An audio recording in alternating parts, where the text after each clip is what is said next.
आपला जीव काम करून करून रणी आला. मलाच काम करावं लागतो. मन डोकरांनी करून ठेवलं. हाय मोठा निसा एवढा मोठा बंगला. आता ना मी नाटकच करते.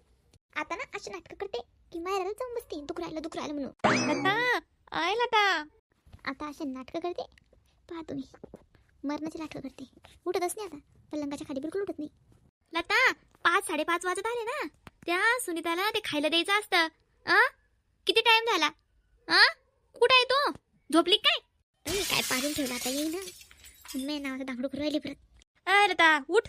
स्वयंपाकाची वेळ झाली तुला कळत नाही का? 40 हातात झोपून 40 हातात उठ ना. आता लोक निघतो आराम. उठ आता. दिवाबत्ती करायची वेळ झाली. उठ. येते आई. व्हावा तुम्ही पुढे आलीच मी. वाकड्यावानी करून उभी राहिली होतो. काय झालं तुला? आणि तोंड करून एवढं पडलं? आणि एवढं असं काय करून राहिली तोंड ते लगे? काय झालं तुला? पोट आणि डोकं इतलं दुखू राहिलं. लगे हातपाय सगळे गळून गेले. काहीच कळून नाही राहिलं काय करायचं लगे. इतकं डोकं दुखू राहिलं. सण भरून आलं लगे अंग. आता हातपाय धुई आणि चहा घे आणि स्वयंपाकाला सुरेश आल्यावर तू सुरेशच्या दवाखान्यात जाऊन या. कारण की करणारी तुझ्या घरात आता. इथं बाळा तिने सगळे ती हिची सुनीताची आई घरी गेली की तिकडे गेली. त्याच्यामुळे तुपल्यावर आता 2-4 दिवस हे आला. नुसतं तू स्वयंपाक पाणी करायचं होतं. त्या सुनीताचा काहीच ताण नाही. तरी तुला किती करावं लागतं. काहीच काम नाही तरी तू हे करू आली. 2-3 दिवस करायला लागली काम तर तुला हे दुखायला लागलं. 2-3 दिवस करायला लावलं. मरणाचा जीव घेऊ राहिले माझ्या कामाचा. एवढं मग स्वतः कोणी करू लागत थोडंफार केलं तर काय लगे थोडंसं घेवत का. एका माणसात जीव घेऊ राहिले सगळे. गुणगुण करत नको बसू. ये पटकन तिकडं. स्वयंपाक खोली दिवाबत्तीची वेळ झाली. मी दिवाबत्ती करू राहिले. मी करू लागते काही स्वयंपाकात मदत. तू कर आणि नंतर तू सुरेश दवाखान्यातून जाऊन या. लता बाई ही शाळा काही कामात नाही आली. पण ना अजून घुमवायचं. मी इथं 2-3 दिवसाच्या वर राहतच नाही. मी 100% आता माहेरी जाणार आहे. यायला ना वटणीवर सांगते. मग आपल्या वाचून काहीच होत नाही. यायचं म्हणते तुला काय काम करावं लागतं. यायला माहित नाही भरण्याचं काम पोचू राहिले 2-4 दिवसापासून. ताईच्या आई होत्या त्या ताईचं करत आहे. आता मला ताईचं पण करावं लागू राहिलं. आता यायचं माझ्या सासूला का सुनता ताईचं करता येत नाही का? मी काय करू. स्वयंपाक ते करताय मी सगळं बाकीचं काम. मग तेवढं करू नव्हते त्याला मदत करू लागत नाही. टोंगळे घेऊन बसताय फक्त. मग टोंगळे दुखते. आता बाया लता का अजून स्वयंपाक खोलीत आली नाही काय करू राहिली? लता येतच होते. हातपाय दोंडून आले म्हणून उशीर झाला. तुला काही कळतं का? 4 हाताची वेळ झाली. लक्ष्मी घरात यायची टाइम झाला आणि तो तोंड वाकडं आहे. तू जायचं ना जाईन दवाखान्यात. पण आता 1-1.5 तास तर चांगला राही. सुरेश घरी येऊस तर तुला दवाखान्यात न्यावं लागते. मी करू लागते. मग दुखू राहिलं तरी मी म्हणते तुला करू लागते. तरी तुला तोंड वाकडाच आहे का अजून? तुला काय सांगितलं? आई मग आपलं एवढं दुखू राहिलं किंवा डोकं लगे मला चक्कर येऊ राहिले. डोकं इथलं डोकू लागलं. पायचंच का मी हातपाय सगळे गळून गेले लगे. मला लगे हातपाय ढिल्लेच पडले सगळे. बर जाय मग तू आराम करते मी. नाही तर पाहते आता काय होत. जमत नाटकं केले. जमतकड्या असेच नाटकं करते आणि माहेरी निघून जाते 15 दिवसासाठी. कहते हैं मुझको हवा हवाई हो हवा हवाई. लक्ष्मी सासूबाईला काम आलं. आता ना असं आराम करते. त्याची पण चांगली काढते. मला मपली मरणाचं काम करायला लावते तरी कदर नाही ना.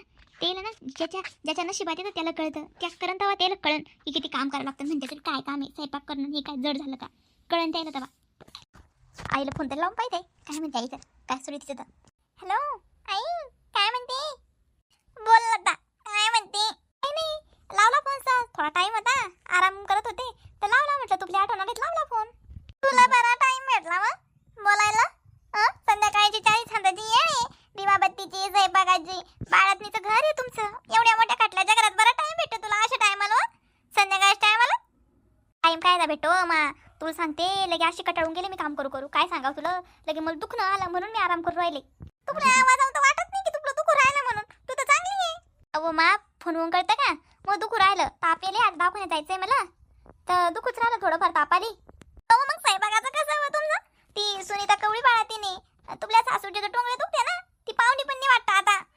कसं तू झोपून राहिली कशी जमत. थोडं करू लागा बाई आजच्या दिवस. तुला आवाज तर वाटत नाही. काय करू राहिली तू. थोडंफार करू लागा. काही सासू करू लागन. तू तसंच करू राहिली. मग 1 दिवस भेटला थोडासा टाइम आराम तर करू द्या ना. लगे करत्यात करू द्या ना. त्याला पण कळलं पाहिजे ना मी किती काम करू. त्याला आपली काहीच कदर नाही येत लगे. टाइम येळ पाहून करावं लागत असतं. ते तुला काय रे तुला करावंच लागणार आहे. तुपली जाऊ लय काम कर जाय. मग आपल्या नात्यातली मला माहितीये लय काम करले त्या पोरीनं. तू काहीच करत नाही. तू फक्त बोलती. ती पोरगी बोलत नाही. तुला पण सगळ्याच गुणगान आहे. मग आपल्या स्वतःच्या लेकीचं काहीच गुणगान नाही तुला. जाऊ दे मी ठेवते फोन. मग आपलं डोकं दुखायला लागलं. स्वयंपाक करू लागवा बाई द्यायला आणि दवाखान्यात जाय. दुखत असन काळजी घे बरं. मग मला नंतर फोन लाव. मी त्या सासूला फोन लावते. तुला काय दुखू राहिलं तर. माझ्या सासूला फोन नको लाव. माझ्या स्वयंपाक करते नाही तर परती माझ्याकडे येईन. चल लाव ना फोन. नंतर लाव. बर बाई काळजी घे बाबा माय. पण थोडं बरं वाटलं तर लागवा करून, कारण तुम्हाला हे कोण्या कायचं ते कोण्या काल करून लागावं लागत असतं. प्रेमानं एकत्र राहिलं की चांगलं होत असतं सगळं. थोड्या गोष्टी वाटून घ्यायच्या, दुखासुखातले दिवस हे असते. मग तुला आवाज जाऊन तर मला वाटत नाही की तुला दुःख जास्त दुखून राहिलं म्हणून लगे एवढा आराम करायचं येडेलं. आणि 40 वर्षाच्या येड्याला बाळातीन बाई पण उठून बसत असती. तू झोपू नको बरं. हाव हाव झोपत नाही, ठेवते.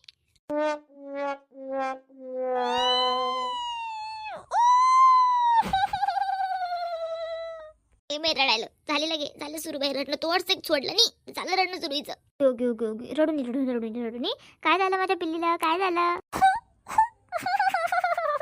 बाई? इल तर ताप यायला दिसतो ना. मी म्हणते बरं हे सांगते, आसासुबाई सांगते की चिवल ताप आला, लय अंग गरम झालं म्हणून रडू राहिली ती लगे एवढं. आई आई सुनीताला काय झालं? आवाज देऊ राहिली बाई. हा तीच देऊ राहिली. काय झालं सुनीता? कवाची चिव पण रडू राहिली. शांत कर ना तिला, पाच गीज ना. काय झालं? ताप गिप आला काय तिला? हो नाही, तिला लय ताप आला कवाची रडू राहिली. आव ताप येतच असतो. थांब आपण दवाखान्यात जाऊ. काही नाही, मी पाहते रमेशला, पाहते रमेश सुरेश कोणी दिसले त्याला म्हणते पहिलं गाडी काढा आणि लगे दवाखान्यात न्या. मग रडू नको तू नको रडू, तू शांत बाई पहिली. हो नाही, मी कवाची हे करून आली, तिला गोळ्या दिल्या, बाटली दिली, लगे लई सनसन ताप आली. काय झालं आता का पाहता, असं करून झालं असं तिला. काही नाही बत असतं. ते कसं आहे, ती आता दुखी सुखीची म्हणा, ती काचत होती ती काही दिवस, तर आता काही चांगलं आहे. आता पद्धतशीर आहे. होईन वातावरण पण चेंज आहे, थंडी पाऊस असं वातावरण आहे ना. ये होईन, चांगली होईन. आपण दवाखान्यात नेऊ ना. काही रडू नको तू. हो ना, हिचं रडणं थांबूच नाही राहिलं लगे. थांब मी पाहते, व बाहेर कोणी असलं त्याला म्हणते चला आपण पहिलं दवाखान्यात जाऊ लगे वहीत घेऊन. अरे हे बाटलं कोणा भरून ठेवलं इथं, किती पाणी सांडलं.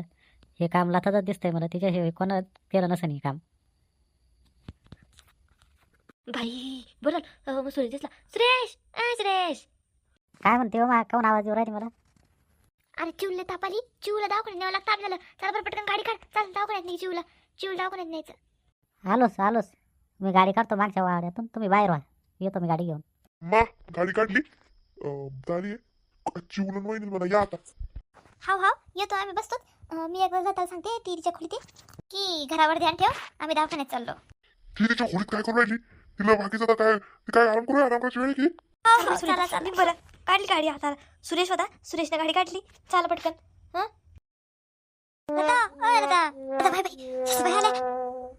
दिवसा बसून झोपली काय? आई तुम्ही यायला आले? अव चिवलं लई ताप आली.